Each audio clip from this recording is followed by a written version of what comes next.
جب بیوی اپنی ازدواجی ذمہ داری بھی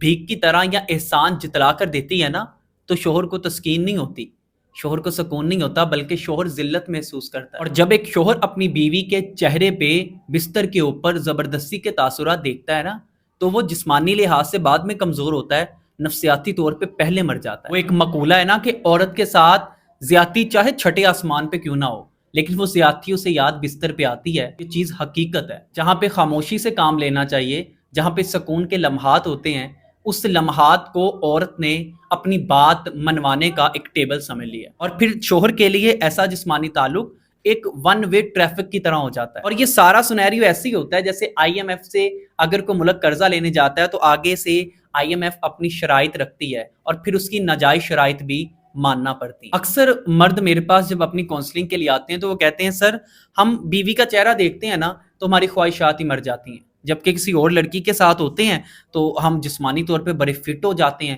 ہماری مردانہ کمزوریاں بھی ختم ہونا شروع ہو جاتی ہیں۔ تو اصل میں مسئلہ مرد کے اندر نہیں ہوتا، اس بات میں مسئلہ سامنے والے کے تاثرات میں ہوتا ہے۔ لوگ کہتے ہیں کہ کیا میاں بیوی کا تعلق صرف